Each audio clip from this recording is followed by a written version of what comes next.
Welcome to morning మన్నా. నేటి వాక్య దర్శనం కొరకు కీర్తన గ్రంథం 119 కీర్తన 50వ చరణం. నీ వాక్యము నన్ను బ్రతికించున్నది, నా బాధలో ఇదే నాకు నెమ్మది కలిగించున్నది. మరొకసారి దేవుని వాక్య వాగ్దానం కొరకై ప్రభుని స్తుతించాలి. God's words gives life. దేవుని వాక్యం ఎప్పుడు మనకు జీవితాన్ని అనుగ్రహించేది. ఈ వాక్య భాగంలో నుండి 4 ప్రాముఖ్యమైన విషయాలను మీకు జ్ఞాపకం చేస్తాను. మొదటిది, ఇట్ ఈజ్ ఎ గ్రేస్, దేవుని కృప. బాధ చాలా సందర్భాల్లో దేవుడు మన పట్ల ఎటువంటి సహాయత ఇవ్వట్లేదు అన్నట్లుగా చూపిస్తూ ఉంటుంది, కానీ అది వాస్తవం కాదు. దేవుని వాక్యం బాధల్లో కూడా మనకి నెమ్మదినిస్తుంది అనేది దేవుని కృపచేత మనం బలపరచబడుతున్నాం అన్నదానికి సాదృశ్యంగా కనిపిస్తూ ఉంది. బాధల్లో, ఇబ్బందుల్లో, ఇరుకుల్లో, కష్టాల్లో, నష్టాల్లో మనకి నెమ్మది కలగజేసేది దేవుని వాక్యమే.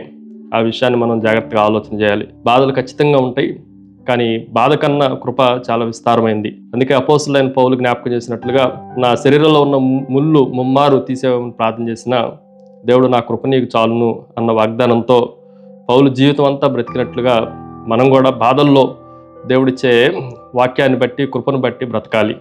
రెండో విషయాన్ని మీకు జ్ఞాపకం చేస్తాను. ఇట్ ఈజ్ ఏ గుడ్నెస్, మంచితనము. ఇంగ్లీష్ బైబిల్లో వేరే రకంగా రాయబడతా వచ్చింది. My comfort in my suffering is this, your promise preserves my life. నా శ్రమలో నా ఆదరణ ఇదే, మీ వాగ్దానము నన్ను బ్రతికించుతున్నది అని యాక్చువల్గా రాయాలి. కానీ తెలుగు బైబిల్లో కూడా చాలా శ్రేష్టంగా రాయబడతా వచ్చింది. ఇదే నాకు నెమ్మది కలగజేస్తుంది. ఇదే అన్న మాట దగ్గర దేవుడిచ్చిన వాక్యమే నాకు నెమ్మది కలగజేస్తుంది, దేవుడిచ్చిన వాగ్దానమే నాకు నెమ్మదిని కలగజేస్తుంది. దేవుని వాక్యం కలత చెందిన హృదయాలను ఆదరించేది, బాధల్లో నెమ్మదిని కలగజేసేది అన్న విషయాన్ని మనం పరిపూర్ణంగా విశ్వసించాలి. చీకటి క్షణాల్లో దేవుడు మనకు దగ్గరగా ఉన్నాడు, బలహీన పరిస్థితుల్లో దేవుడు మన ప్రక్కనే ఉన్నాడు అన్న విషయాన్ని కూడా ఈ ఉదయకాల సమయంలో జ్ఞాపకం ఉంచుకోవాలి.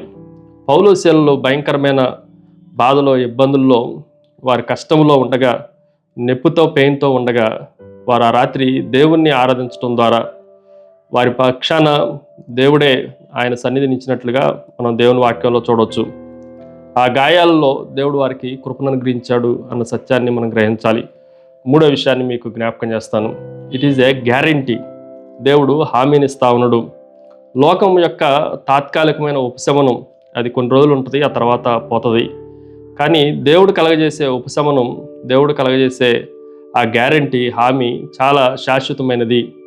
ముమ్మారు ప్రార్థన చేసిన అపోస్తలుడైన పౌలుకి దేవుడిచ్చిన వాగ్దానం, నా కృప నీకు చాలును అన్నప్పుడు అది శాశ్వతమైనదిగా భావించాడు.